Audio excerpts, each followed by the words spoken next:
word this as a picture, like I want you to understand the picture, and I want you to understand the rule, and then we'll throw in the negatives and positives too.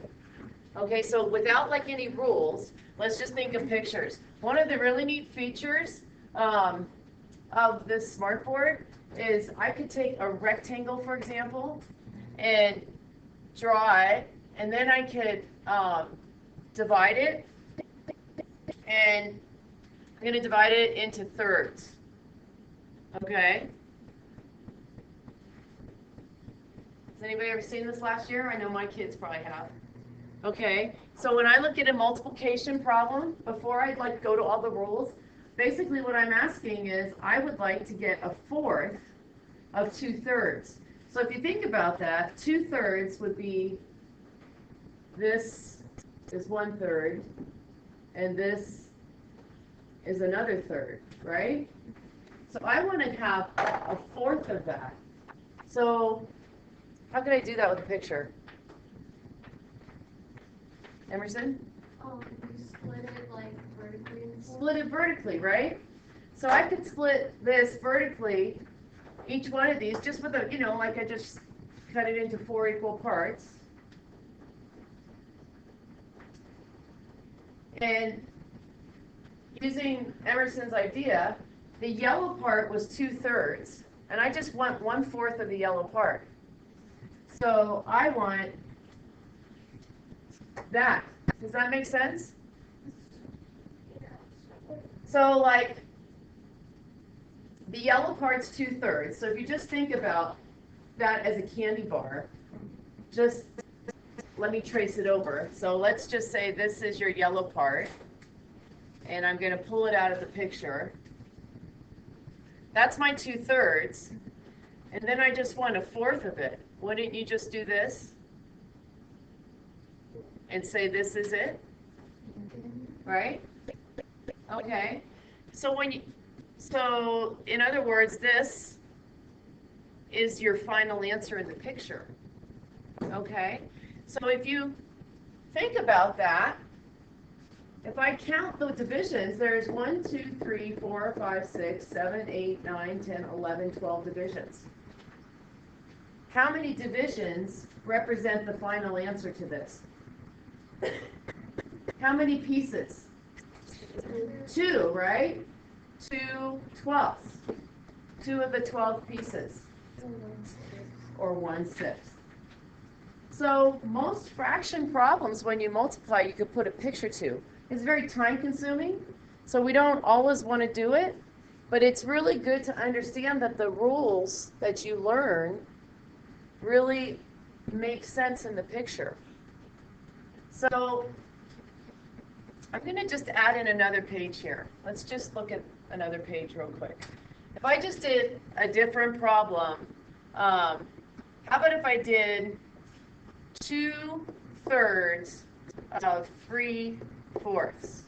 Okay, I could kind of go through that same idea. I could take a rectangle here, and I'm going to divide my rectangle into fourths. So, into 4 equal parts. Okay, so there's my rectangle, and I'm going to shade in 3 of them. So the yellow represents the 3/4. Okay? So now, I want to take 2/3 of that. So Daisy, what do you think I should do? Yeah, you split it vertically into how many parts? Thirds, right? So thirds would be like about there. And I only want 2 of the thirds. So I want this third and that third. Does that make sense? And so altogether, I have 1, 2, 3, 4, 5, 6, 7, 8, 9, 10, 11, 12 parts, right? So I have 12 parts, and the green is my final answer. So I have 6 of the 12 parts shaded in. So my answer is really 1/2. Okay. So what is the shortcut rule? Or Joe, do you have a question? I have it was a short. Yeah, let's talk about the shortcuts, because realistic, oh, of a picture or just, yeah, we're gonna do it, so I wanna hear that, because realistically, you are not gonna be drawing rectangles and dividing them up for every problem. Okay, the reason we do that is for you to see that there is like some logic to the rules. Okay, so can I ask you, Joe, what it is that you do? Well, Like, can we start with the one on the left-hand side of the page? Okay, so looking at this problem, which on your paper is the third problem. I should have numbered these. okay, well, I do 1 times 2 and 2. Exactly. And 4 times 2. So a lot of you guys learned that last year. When you multiply fractions, you just multiply the numerator and you get 2. And then you multiply the denominator and you get 12. And then you do reducing. Both of these divide by the same factor of 2. So you get your final answer of 1/6. Okay, that's the shortcut. That's the thing you want to do. It's called the algorithm. Okay, because you realistically, you can't, if you had to draw a picture of this, you know, that would be kind of crazy, right? 16ths, I mean, I could do it with the smart board quicker, but we don't really want you drawing pictures for everything. We just want you to understand why the rules work. Tyson. How can you not make the denominator the same when you multiply? Okay, that's a good question. How come you don't make the denominators the same when you multiply them? Well, if you look at the geometry here, it didn't really matter that the denominators were different because you're first slicing horizontally, and so then you could get whatever, like the yellow was sliced into thirds. And then I'm going to just take a fourth of that so I can actually go vertically. So in the picture, it's not necessary to go like into the same denominator because you're actually thinking you're doing vertical slices and horizontal slices. And that's one way to think of it. Okay. Would it work to get a common denominator? It would, but it's just so much more work. Like, there's nothing wrong. It's a great question. There's nothing wrong with taking that same problem, but nobody would really ever want to do that because it's a lot of work. So you could do all this work, but it would just be so much work because we'd have to say this is 3/12. But since 3/12 and a fourth are equal, we haven't changed the problem. It just looks different. And we'd have to say this is multiplied by 4, right? 8/12.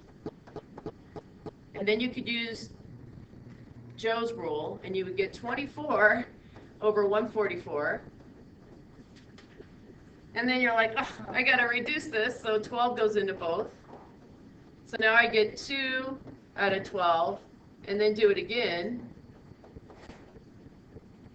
and you would get a 6. So it's not wrong, but it's not productive. Okay? So I like to think of when you look at the picture, you know, because you could do like the horizontal slices and then like Emerson said, the vertical slices, you know, the denominator doesn't really matter in this problem that way, like it does in addition and subtraction. We okay on that? So TJ, why don't you move over here today, if I am up. Okay, so let me get rid of that. We're just gonna get rid of that page. Don't want to do that. Okay, let's try the rule that Joe was doing over here. 2 times 3 is what? 6, right? 3 times 4 is 12, right? So it worked, right? With the picture, that makes a little bit of meaning to the rule, but the rule is quick and easy. We like quick and easy when we understand it. And then we would get 6/12, and then we would have to do some reducing. We would divide by, 6. And so when I divide by 6, I get a half. Make sense? Grace, do you have a question? No? Okay. Go back to this page. So on this page, when you get to this problem number 4, you have a negative times a negative. We talked a little bit about that yesterday. Times the negative is positive. A negative times a negative is a positive, right? And so there's so many different ways to think of that. And we can talk a little bit more about that in a minute. But does anybody need help with that idea? Probably should stop and talk about that a little bit. Okay, so just a quick aside on that. Let's add a page in here. So yesterday we talked about some multiplying. So let's just start with really basic numbers like this. This, one way to think of this is that you know what 2 times 6 is. 2 times 6 is 12, right? So this is the opposite of 12. So when you have a negative times a positive, you end up with a negative. So what happens if I switch the order around? Like what if I said I have 3 times a negative 5? Well, one way to think of this is you have 3 sets of negative 5. So you'd have like those little negative chips. And you have 3 sets of these. Okay. So if you think of this one way to think of this is just you have 3 sets of negative 5. So you're just bringing in more and more negatives. So you still have a negative times a positive ending up with a negative number. Okay? I guess the third way to think about this is that the number 3 and the number 5, when you multiply them, anytime you multiply numbers, you could switch the order.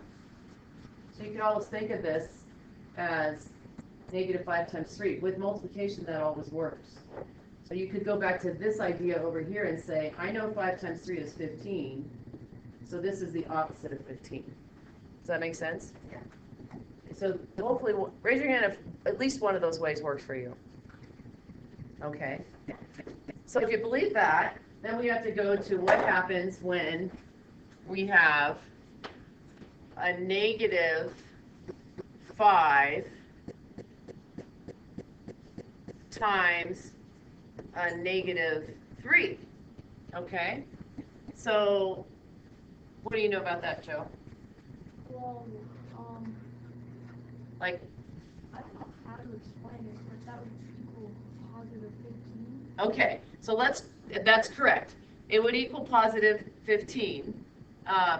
But, so think about just for a minute, just this part, okay? We have 5 sets of negative 3 here. So it would be kind of like the purple, oops, that's not what I wanted. Put those back. It's kind of like up here, you have a set of negative 3, and another set of negative 3, and another set of negative 3, and another set of negative 3, and another set of negative 3. So if you have 5 sets of negative 3, you have a negative 15. Okay? Does that make sense? Negative.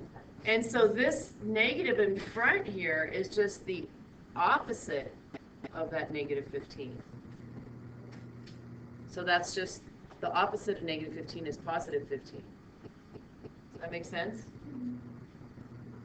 We okay on that? Yeah. So what Joe's saying is right. When you multiply a negative times a negative, it's a positive because it's like the opposite of a negative number.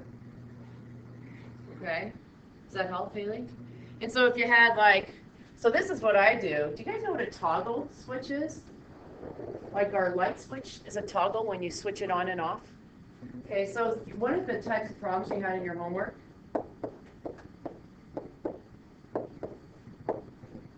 Something like this, and it just lasts. It was only 3. Okay, but same type, not the problem, but the type. It just asks you, is this less than 0 or greater than 0?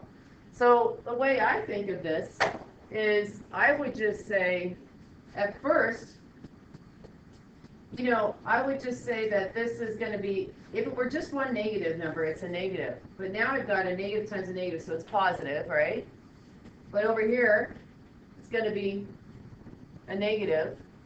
And then over here, I'm going to multiply by another negative, so I'm going to get a positive. So every time you see a negative in the problem, it switches. So, for example, so you could just look at this and say it's going to be negative, positive, negative, positive. And the positive things in the middle don't really matter. So that's kind of like a shortcut. Did anybody do that last night? They were just sort of toggling? Yeah, okay. That's a good thing that you should be doing. Okay, so then let's go back to this problem number 4. You're just doing multiplication now. We're going to use the shortcuts. We're going to multiply the numerators, then we're going to multiply the denominators, but then we're going to talk about one more shortcut. Okay? And the other thing we're going to do is we're going to decide if our answer is going to be positive or negative to begin with. So, Emma, when you look at the problem 4, is your answer going to be positive or negative? Positive, right? So you just get that taken care of. And then you get 2 times 15 is 30. And 5 times 16 is 80. So your final answer is 3 over 8. Okay? And it's positive. So let's look at a way to make this more simplified. Did you see that this reduced down from 30 to 3 and from 80 to 8? Okay, that means that maybe somewhere in the original problem there were some things in common. Okay, so in multiplication, there's some things in common in this problem. So I'm going to add a page in so I can write a little bit bigger and show you a trick about both of the problems 3 and 4. So 1/4 times 2/3, we did this once and we got 2/12, and that reduced down to be 1/6. In multiplication, if you see a common factor in each fraction, you can divide it out. So 2 goes into 4. Do you see that over here? So 2 goes into 4 and it goes into itself. So how many times does 2 go into itself? Once. So you're going to put like a 1 here. And then how many times does 2 go into 4? 2. And so you have 1/2 times now 1/3. Okay. The reason that works, there's a reason that works, is if we go the long way, we would do 1 times 2, right? And on the bottom we would have 4 times 3. Isn't that true? Okay. So wouldn't it be true that it's the same as 2 times 1 over 4 times 3? Can you shut the door? Isn't that true? So wouldn't it also be true that it's the same as 2/4 times 1/3? Right? And doesn't 2/4 reduce to 1/2? So it's really the same as 1/2 times 1/3? You guys see that? Yeah. Well, some of you guys, you should be writing these down, especially if it's new. So really, I've realized the 2 went into the 4. So instead of going through all the rearranging, since we know that you can rearrange when you multiply, I just said I know 2 goes into itself once, and it goes into 4 twice. And I didn't show all of this right here. And so then I had 1 times 1 on the top, which is equal to 1, and 2 times 3 on the bottom, which is equal to 6. Is that confusing? I'm seeing a little bit of both. Let's try one more problem. Let's try this problem with the 2/5. So the negative 2/5 times the negative 15/16. Okay, so kind of the long thinking is, so don't write the long thinking down yet. Just let's sort of, maybe let me write it down first. This would first give me a positive 2 times 15 because a negative times a negative is a positive, right? Does that make sense? Yeah. And then the denominator would be a 5 times 16, right? But I could rearrange my multiplication. I can always rearrange multiplication. So I could say 15 times 2 and 5 times 16, right? So what do you see, Tyson? Well, so 5 can go, 5 goes into 15. Yeah, you can think of it as separate fractions, right? And 16 goes into 2. And then do what Tyson's saying. All my colors are gone. 5 goes into itself once, and it goes into 15 3 times. So I'm writing that up there. And 2 goes into itself once, and it goes into 16 8 times. So I have 3 times 1, which is 3, over 1 times 8, which is 8. And I have 3 8s, and look, that's what we got over here. So up here, what I would have done is I would have said, I know 2 goes into itself once, and it goes into 16 8 times. And 5 goes into itself once, and it goes into 15 3 times. So I'm just going to do 1 times 3 and 1 times 8. You guys writing that down? Yeah. Because it's different for division. There's shortcuts for division too. Well, division doesn't have as many shortcuts. So, raise your hand if you understand so far. I'm going to record this video and post it. If you get stuck, you don't have to watch the whole video, right? It's going to be the whole class period. But you might be able to go, like, skip to what you need. Does that make sense? Just skip to what you need. Okay. So going back to this page, go to what would be problem 5. When you have a mixed number, what you need to do first is change it to, do you know, Alex? Improper. Oh, is that the wrong name? Tell me your name. Jacob. Sorry, Jacob. Okay. So we're going to change 2 1/4 to 2 times 4 is what? 8. So we're going to change that to, and then add the 1. 9. So we're going to change it to 9/4 times negative 16/3. And then we're going to take the signs in consideration. Am I going to have a negative final answer or a positive? Negative, right? So we just put the negative in. Okay, Jacob, how about the shortcuts? Do you see any shortcuts? If we look at the other page, remember the shortcuts we were just doing? Do you see any simplifying I can do? How about you, Ben?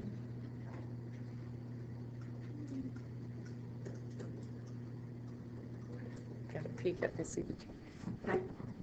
Casey, Yeah. what do you see? You could do the 16 and the 4. Yeah. Oops. Here it is. Sorry about And that. then also the 3 and the 9. You remember, so if you're struggling with that and you see common factors, remember, you could always go the long way. So I guess we could write the long way out, but then let's listen to what Casey's saying. The long way would be, you know it's going to be 9 times 16 in the numerator and 4 times 3 in the denominator. Maybe that is what you need to do first. But before you do all that big multiplication, you could rearrange the 16 to be first.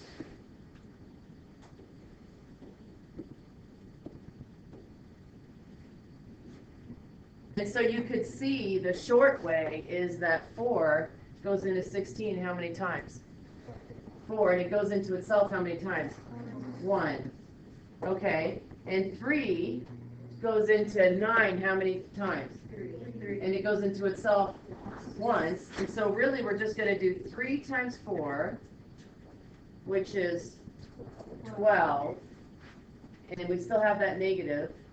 And in the denominator we're going to have 1, right? So our answer is just negative 12. Raise your hand if that makes sense. Okay. I just have to shrink this up a little bit. We could always blow it up if we need to.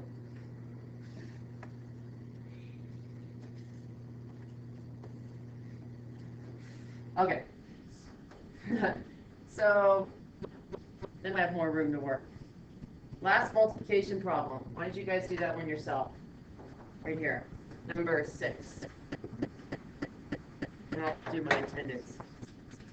So, Grace, what do you have? 3/4. Tyson, what do you have? 3/4. Haley? On that one? Uh-huh. Oh, I think I got it wrong, but -5 is in there. Yeah, that. Okay, so let's think about that for a minute. Wrong problem. You did the wrong problem? Okay. Kayla's? 3/4. Okay. So did everybody, raise your hand if you got 3/4. Pardon me? Wasn't done yet?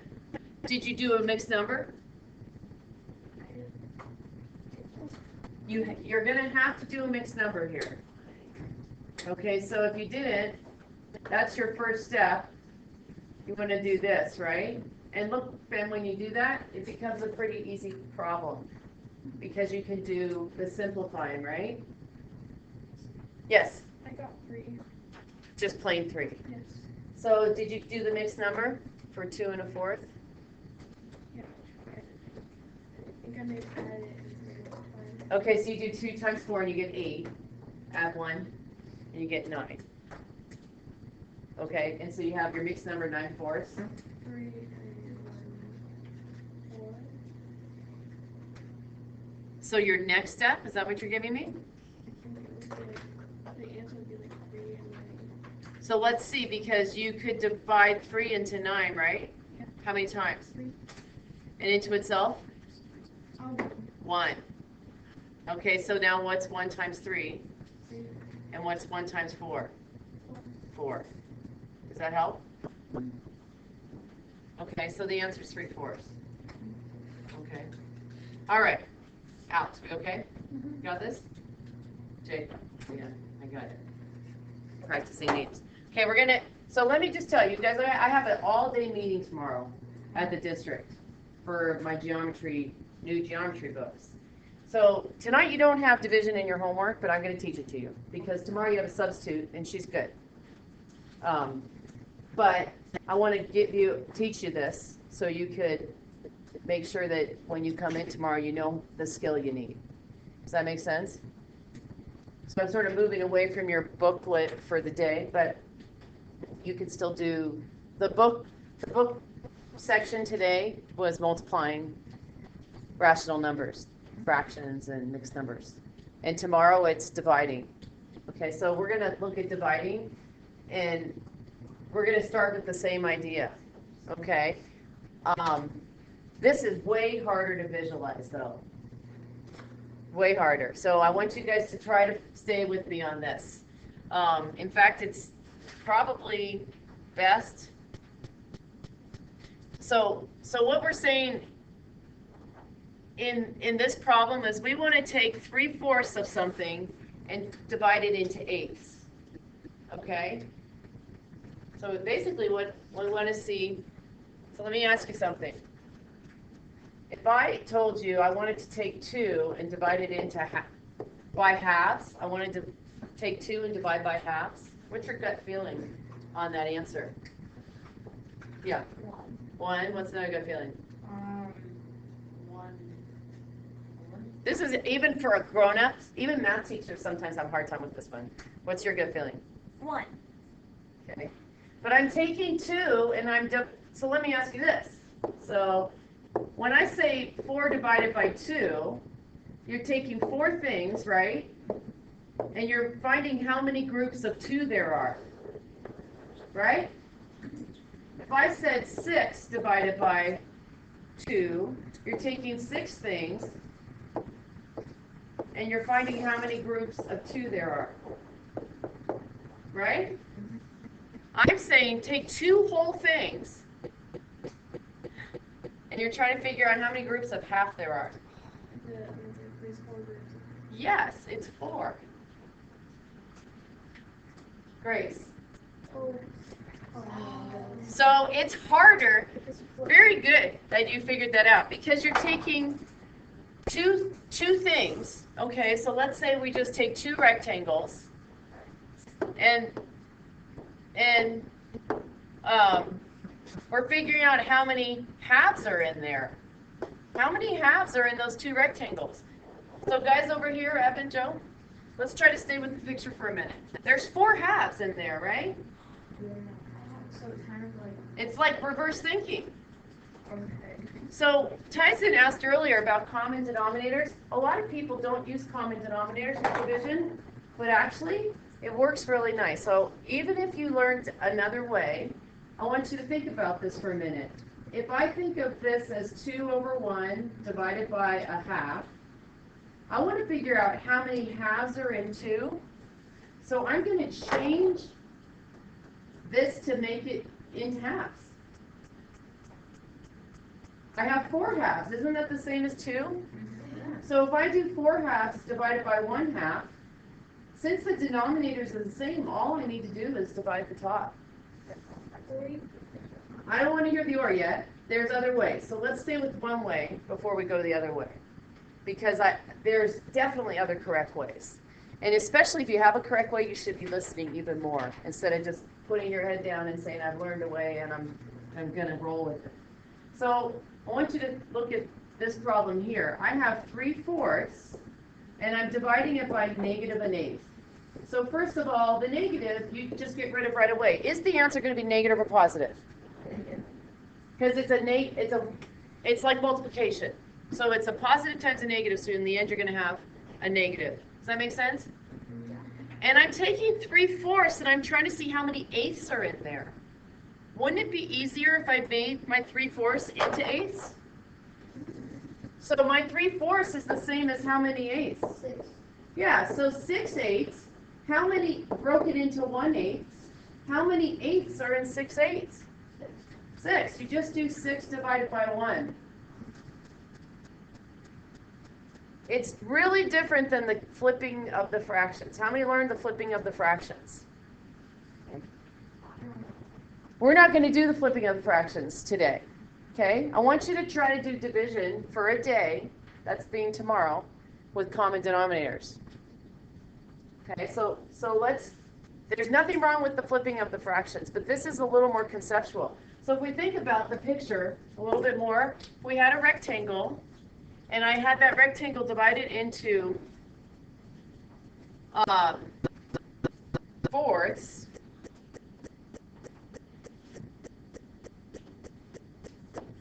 And I was looking at 3 of the fourths, and I wanted to see how many eighths were in there. I would really need to take my original shape and make it into eighths. Okay? And so my 3/4 in yellow is the same as 6/8, isn't it? And each one of these is an eighth. So there's 6 1/8 in 3/4. It's hard to say that in English. But that's what's going on here. So let's try one more problem here. On problem, what number would this be? This would be 7, right? And this would be 8. So first of all, I'm making this bigger so you guys can see it, even though you have that worksheet in front of you. Let's just handle the negatives. So Evan, what's a negative times a negative?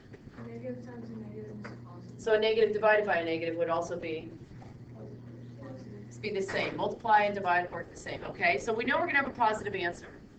And then remember with the mixed numbers in multiplication, we had to put them into impropers. So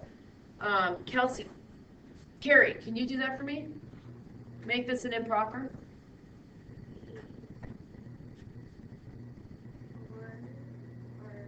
2 times 2 is 4. and then add the 1. And so it's going to be 5. It's really a negative 5 halves divided by a negative 1/4. So I know my answer is going to be positive. And I want to see how many fourths are in this 5/2? So, Kalis, what's my denominator going to be? How am I going to change this? 2. 2. It's gonna be 10/4. Negative 10/4 divided by a -1/4. So since I have the same denominator, I'm just going to do 10 divided by 1, and I get 10. My answer's 10. Raise your hand if that makes sense. Okay. Okay, we have 5 minutes. I'm going to stop this, and I'm going to talk to you about a few other things. I didn't go over homework questions. Me?